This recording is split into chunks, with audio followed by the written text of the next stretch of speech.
केवल माइक्रोस्कोप लेकर देखने पर ही मार्वल के ये हिडन डिटेल्स पता चलेगा, लेकिन टेंशन मत लो, मैं तुम्हें बताता हूँ। डिटेल 1, पहली जनरेशन का स्पाइडरमैन यानी टोबी मैगवायर वाला वर्जन तीनों स्पाइडरमैन में सबसे पावरफुल माना जाता है। क्यों? कुछ लोग कहते हैं क्योंकि उसके अंदर फाइटिंग इंस्टिंक्ट और एडेप्टेशन एबिलिटी बहुत ज्यादा थी। वो जितना भी पिटता था, चाहे ग्रीन गॉब्लिन, डॉक्टर ऑक्टोपस या सैंडमैन से, वो तुरंत रिकवर होकर फिर से लड़ने लगता था। सबसे शॉकिंग बात यह है कि वही अकेला ऐसा स्पाइडरमैन था जो अपने शरीर से खुद ही वेब निकालता था। लेकिन क्या तुमने कभी सोचा, उसका सूट तो पूरी तरह बंद था, फिर वो वेब्स निकलती कैसे थी? असल में मूवी में इसका सीक्रेट दिखाया गया था। जब पीटर पार्कर ने मेरी जेन को बचाया था और वो दोनों बात कर रहे थे, तब उसके हाथ पर एक छोटा सा व्हाइट होले था, जैसे स्ट्रॉ पाइप होता है। यही था उसके स्पाइडर सूट का हिडन मैकेनिज्म, जो खास तौर पर वेब शूटिंग के लिए बनाया गया था। और यही डिटेल पूरे स्पाइडरमैन सीरीज में सिर्फ एक बार ही दिखाया गया है। डिटेल 2, एवेंजर्स एंड गेम में जब नेबुला और वॉर मशीन टाइम ट्रैवल करके पावर स्टोन लेने गए थे, तो एक बेहद छोटा डिटेल छिपा हुआ था। जब नेबुला ने पावर स्टोन लेने की कोशिश की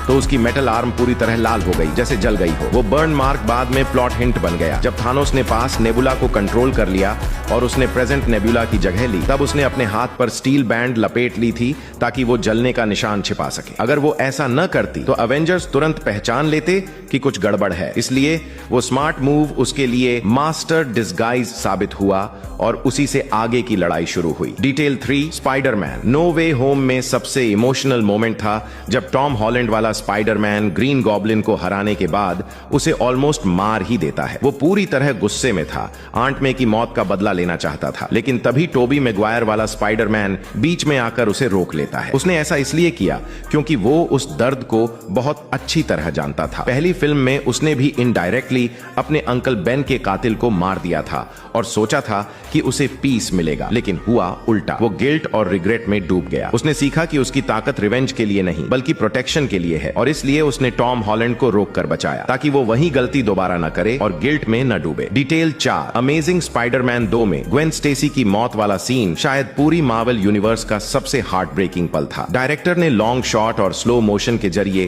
उस ट्रेजेडी को और गहराई दी। जब ग्वेन का सिर टकराता है तो ऐसा लगता है जैसे वक्त रुक गया हो और क्लॉक टावर की घड़ी वहीं रुक जाती है 1:21 पर। ये कोई रैंडम टाइम नहीं था। स्पाइडरमैन के कॉमिक इश्यू नंबर 121 में ही ग्वेन की मौत होती है और फिल्म में वही नंबर दिखाकर उसे ट्रिब्यूट दिया गया। इसके अलावा ग्वेन की पर्पल ड्रेस, ग्रीन कोट और ब्लैक बूट्स, सब कुछ कॉमिक्स के डिजाइन से एग्जैक्ट मैच था। मार्वल ने वाकई हर फ्रेम में ऐसे छोटे छोटे ह्यूमन इमोशंस और सिंबॉलिक क्लूज छिपाए हैं जो ध्यान से देखने पर ही समझ आते हैं।